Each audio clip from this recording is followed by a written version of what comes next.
we want to work with you to transform education for climate justice.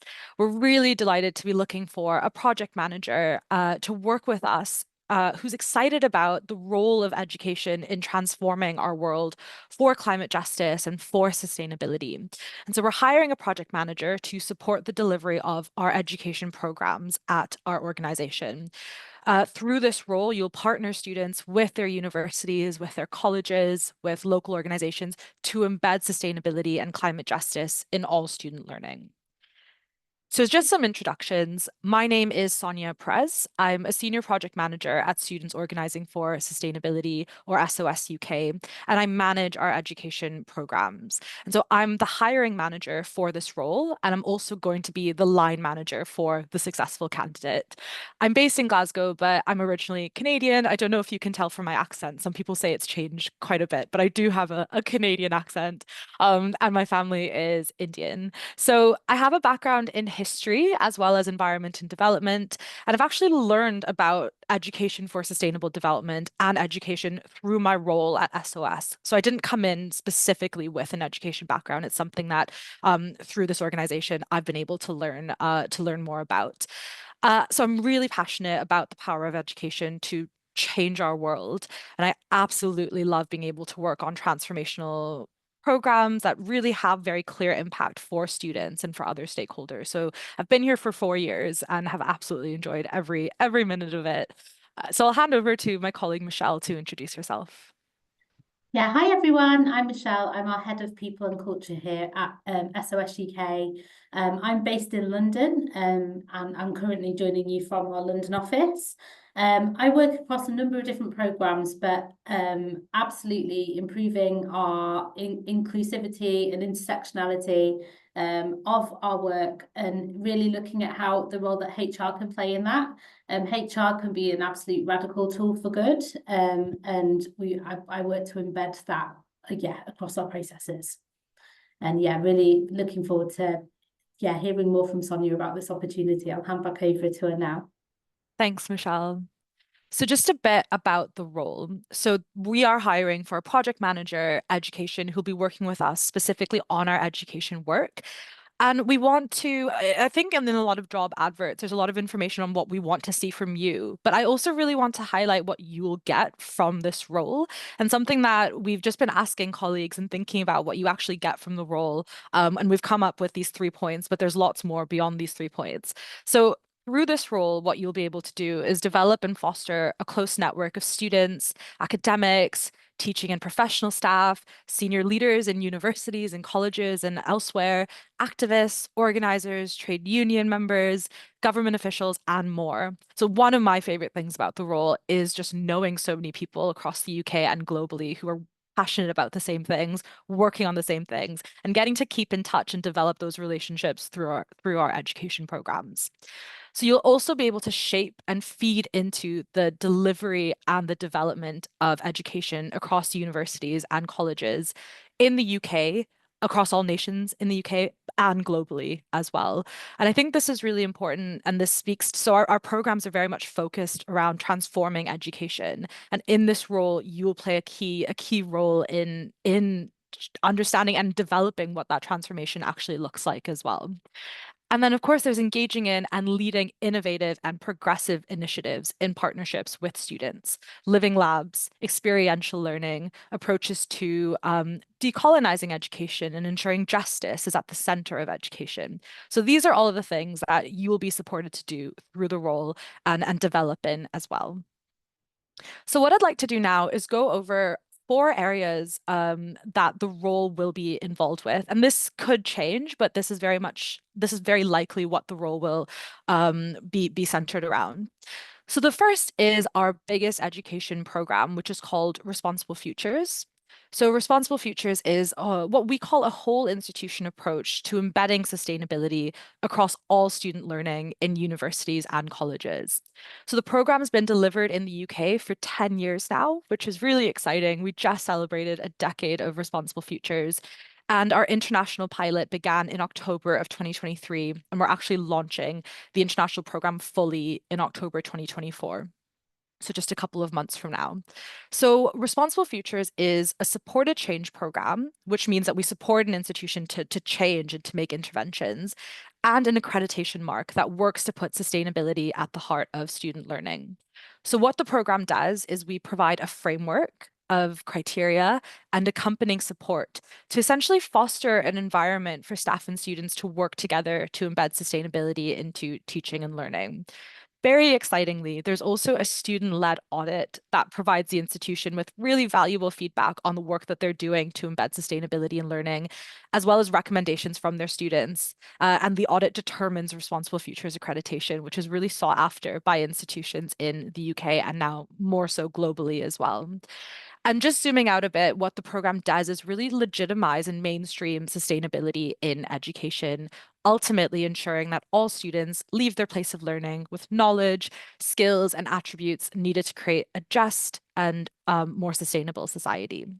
And so the successful post holder, in being involved in this program, will manage relationships with participating institutions, including their staff and their students, will help to facilitate these student-led audits, as well as provide bespoke support to help these institutions engage in the program. And it's a really interesting way to build these relationships within the UK and globally as well, and really get to know an institution and how they work and help them to transform teaching and learning. And then importantly, through this work as well, the project manager, the successful post holder, will be line managing one or two student staff members who will help us to work on responsible futures. And so through this work, you will be able to attend events and meetings and represent SOS UK and Responsible Futures and really play a facilitator role in progressing sustainability and learning globally and in the UK. So part of this role will also involve working on our student-led sustainability curriculum mapping. So since 2018, we've worked with over 400 students from over 16 institutions to map teaching and learning against sustainability to really understand how sustainability is embedded into teaching and learning. And so over the years, what we found is that student-led curriculum mapping supports student knowledge around sustainability. It helps institutions to link the sustainable development goals and sustainability to other work that they're doing. It helps to engage students and staff and senior leaders. It helps them with reporting as well. So it gives them a baseline understanding of how sustainability currently looks in their curriculum and helps them to progress it and make plans to improve. And then it identifies areas of good practice and areas for improvement. So this is an area, a part of our education program, and it's just a really interesting way to work in measuring and understanding sustainability in teaching and learning. And actually, recently we worked with the Liverpool Guild of Students to pilot an approach to curriculum mapping where we worked with them to develop statements around decolonizing education, and they've actually embedded those statements into their curriculum mapping project this year so they can get an understanding of how teaching and learning utilizes or enhances approaches to decolonizing education. So the project manager, the successful post holder, will, similar to Responsible Futures, manage relationships with participating institutions, train students on how to do this work, and support us with providing institutions with an idea of how sustainability looks, the results of their curriculum mapping, essentially. So two more areas I want to go through before we talk more about what it's like to work at as students organizing for sustainability. So we also work with the British Academy to deliver a program called SHAPE, which is SHAPE stands for Social Sciences, Humanities, Arts, Projects for People and the Environment. So it's a collaborative initiative between British Academy and ourselves, which uses what we call a living lab or living laboratory model to demonstrate the importance of arts, humanities, and social sciences in tackling sustainability challenges. So what we do is we select institutions to work with us. We help them to come up with different challenges related to sustainability that they may be experiencing in their local community or in their institutional context. And then we work with students from arts and humanities and social sciences to get into teams to come up with solutions to those challenges. And so it's really quite fun because it's really rooted in concrete problems or challenges that students and their institutions are facing. So through this role, the project manager will be able to work with universities to come up with the challenges that they're providing to students, work with students to respond to these challenges through workshops and bespoke support. And then excitingly, there's a final conference at the end of each year, and the successful post holder will be helping a campaign manager to plan the final conference where students will present their work, and where British Academy contacts and early career researchers will attend. And it's always, I've been to one of the conferences, I've helped plan one of the conferences, and it is so much fun. It's such a lovely day. Some questions that have been used as challenges in the past include: how can we address the challenges of access to digital technology for lower income households? So students worked on responding to that question. What can we do to improve the experiences of young people in Lewisham's parks in London? And then how can the university work with marginalized people in areas of multiple deprivation in Glasgow to benefit both the university and the city, and the local community? So just to give you an idea of the breadth of our work, those are the kinds of questions that we support students to solve. We're very impact oriented, and everything we do is to see that impact and to support students to feel that they've developed skills, that they've been equipped to understand sustainability and lead on sustainability. So I also want to show you a couple of quotes from students who've participated in BA Shape. So for me, this is on the left-hand side of the screen. For me, this whole experience has been really empowering. This is the first time in my life something I've worked on has the potential to actually become something, to become reality. I think this has been really special. And then on the right-hand side of the screen, I would like to thank all of your team for supporting us through these challenges. This is one of the best experiences which I've had in my life, and I would like to be involved more in this type of project to gain more experience. Just to give you an idea that I'm speaking about all of these programs at a very top-down level, but the most exciting thing is speaking to students and other stakeholders and just really understanding what the impact these programs have had on them. And the last area of work I want to talk about is our work with the University College Union, or the UCU, which is a trade union that represents academics, professional staff in universities, colleges, as well as in prison education. So we have a very close relationship with the trade union, and work with them in many different ways. Through this role, the successful post holder will work with us to deliver training to UCU members on a broad range of areas around sustainability, around decolonizing and decarbonizing education, and democratizing education. Since 2020, we've delivered over 200 of these workshops to nearly 4,000 UCU members. And there's lots of scope to feed into the development of these workshops, as well as to deliver it, to get to know the trade union members, to understand their work and how trade unions work. I'm also seconded to the UCU 1 day a week to help with their policy and to help with their members to progress a Green New Deal in their workplaces. And there's scope to be involved in this too. I am also mindful, I'm using a lot of terms here like decolonizing and democratizing and decarbonizing. It's absolutely fine if these are newer terms to you, and we're not expecting you to fully understand this. If you don't, that's absolutely fine. Part of the role is working with us to learn and develop in these areas as well. So I just want to emphasize that.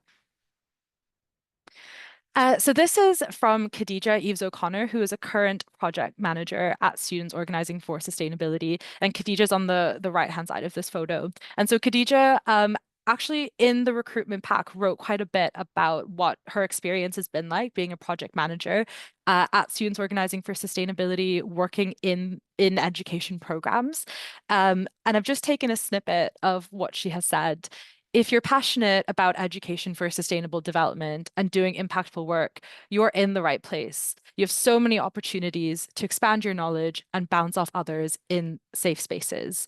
SOS UK is an incredible organization to work for, and not just in terms of their values and job perks, but also having the opportunity to work alongside brilliant, like-minded colleagues and stakeholders who have shared passion for progressing sustainability. You can be your true self and know you're valued and appreciated for it.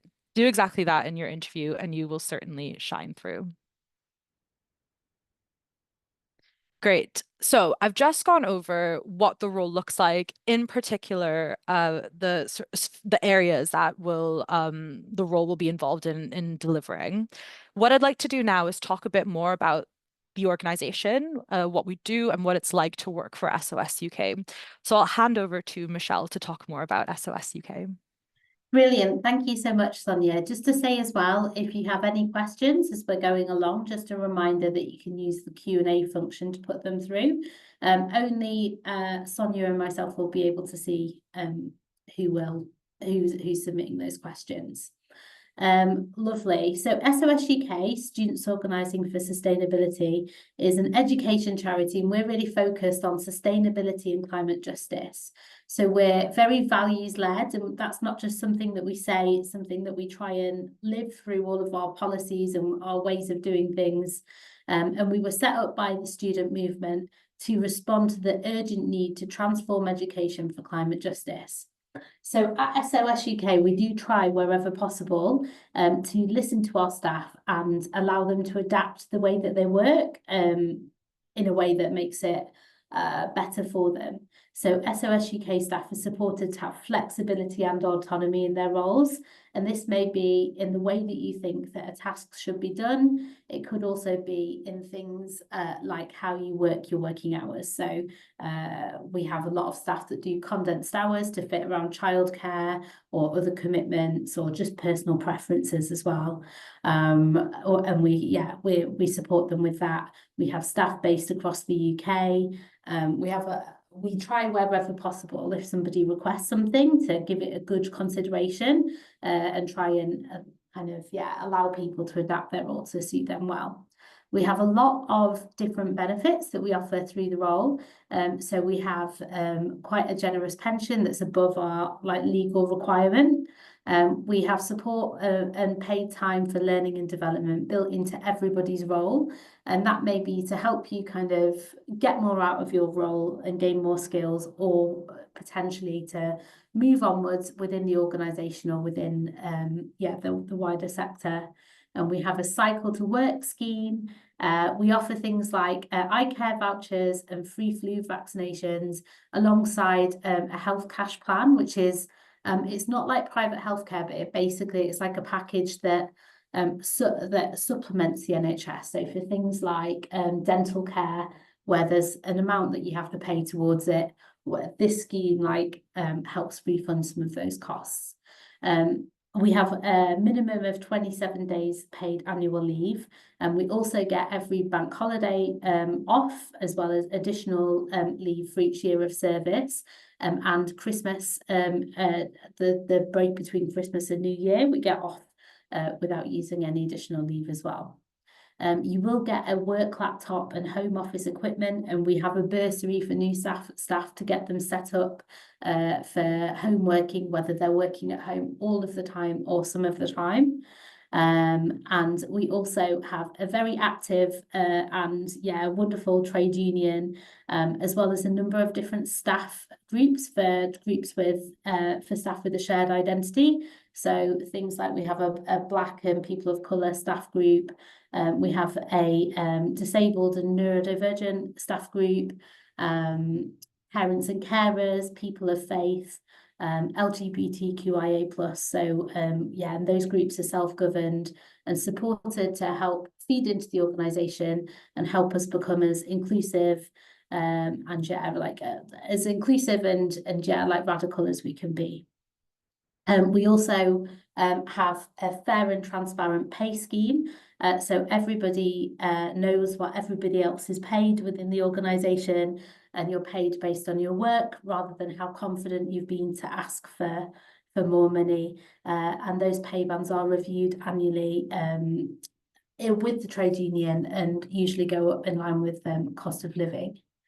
I think that's the main points. I can just see we've got some questions in the Q&A box.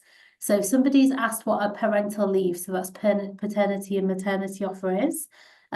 So I have, to be honest with you, I've only taken up this role quite recently, and I don't know the policies off the back of my hand, but I know that they are generous, and our maternity our maternity offering is from day one of working here, so you don't have, there's no like qualifying period on that. Do you need to have, oh, hang on, I'll answer the HR ones now. Let Sonia answer Yeah, the there's more. one, Michelle, that I think could be really helpful to answer now before I answer the rest, which is what support can you offer neurodivergent staff? Yeah, that's a really great question. So, if you have a diagnosis, or if you don't have a diagnosis, because we appreciate how difficult and like how long it can take to get a diagnosis for a lot of different neurodivergent conditions. We will respect that from day one, and we will work with you to come up with a plan. So some of the things that we've done in the past to support neurodivergent staff. We've had things like where they've had a meetings-free day every week so that they can get stuck in if that helps them, like do their best at work. We've provided equipment to help staff that have got different kind of like physical access needs to help with things like dyslexia or yeah, like things like that. We have, yeah, like we have the support group. We had a shared training about 3 months ago from I Am Paying Attention, who were a really radical, cool, very informative, like, yeah, neurodivergent led organisation, where we upskilled all of our staff and helped them to see what they could do within their role to kind of support neurodivergent staff and also students that we work with as well to get the most out of work. Yeah, it's often it's done on a very individual level, and the reason for that is that, you know, for something, say like with autism, how autism might affect different people and how that might kind of manifest within their lives is going to be very different. We also offer like occupational health reviews where we can bring in a specialist who can help put forward suggestions of the kinds of adjustments that might benefit you in your role. Hopefully that wasn't too much detail, Sonia, at all. No, super helpful. Thanks so much, Michelle. I'm mindful there's quite a few questions. So what I'm going to do is I'm going to just talk through the role profile and how to apply because it might answer some of your questions. And then I'm going to, at the end, just go through one by one all of your questions and respond to them. And just so it's accessible as well, I'll send over an email with all of the questions and all of the responses to the questions, just so you can read back on what you might have asked and how we responded to it. Thanks so much, Michelle. Just before I move on to the role profile, I want to just highlight that every year we have a staff survey where we ask staff how they experience the organization, and then those responses are taken on by the directors and the leadership team to essentially embed into the way we work. And the trade unions involved in this as well. And I've just had a look at all of the past surveys, and I found across the board that staff feel excited about the organization's work and their role in it. And I think that really speaks to the fact that the organization's not very bureaucratic, and regardless of your role, you can really have an impact and a say in how the organization's run and in the way that your role looks. And I think that's quite exciting for staff. Staff trust and respect one another and feel respected by the organization. As Michelle mentioned, we are values led, which means that people do come into the organization with shared values, and I think that makes a really big impact and difference into the way we relate to one another and the way that we go about delivering our work in partnership with one another. And then staff are satisfied with employment policies, including sick pay, holiday allowance, pension, and flexible working. So, the role profile is available on the recruitment pack as well as on the job advert. So, on the role profile, what you will see is a general overview of what the role looks like. This includes the location. It's anywhere in the UK. Although if you are based in London, you can go into the London office for a couple days a week. The working patterns as well. So we are quite flexible. If you want to work full time, that's possible. If you'd like to work less than full time, we can absolutely speak about that as well. The pay band as well and how it rises annually, as well as your pension, etc. And then the contract, which is a 2-year fixed term, but with the intention to extend.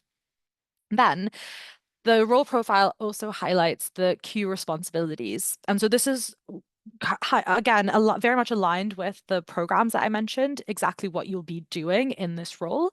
Line management, project management, etc.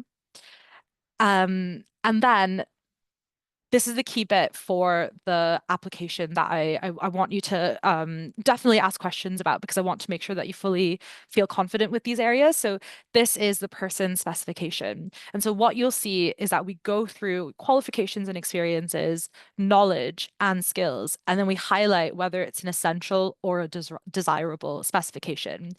And what we'd like to see in the role profile is that you're responding to this specification. So you're looking at the different essential and desirable aspects of the role, and you're showing us through examples in your written application or in your interview how you meet these specifications.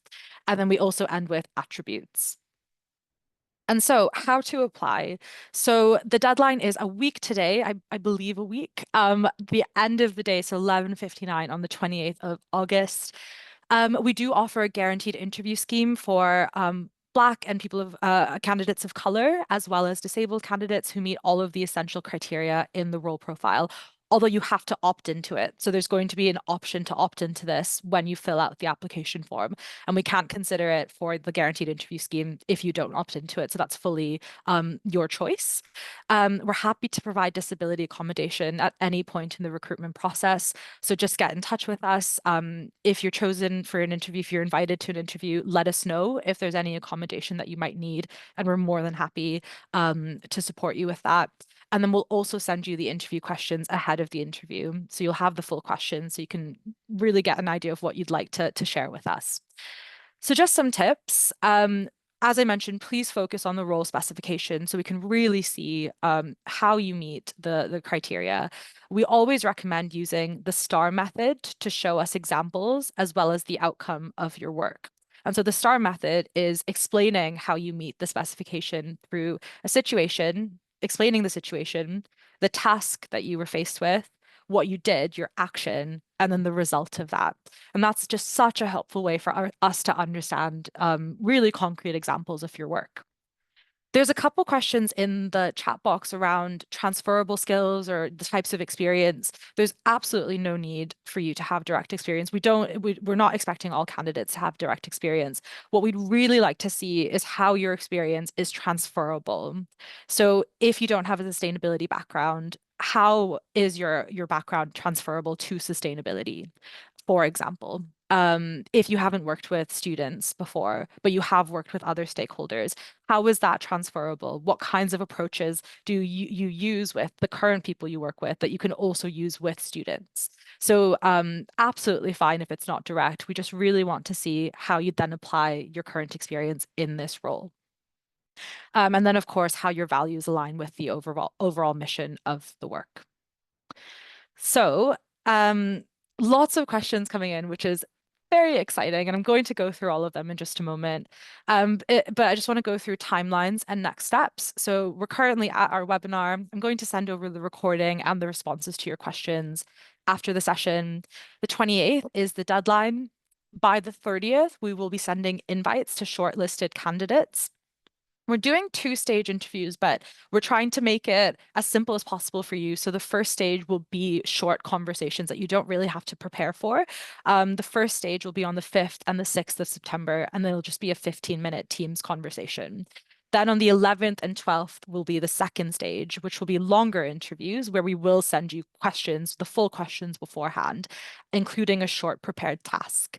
And then ideally the start date is the 16th of October, but we can be flexible for the successful candidate. So that's something that you can chat with us about. Great. Okay, so I'm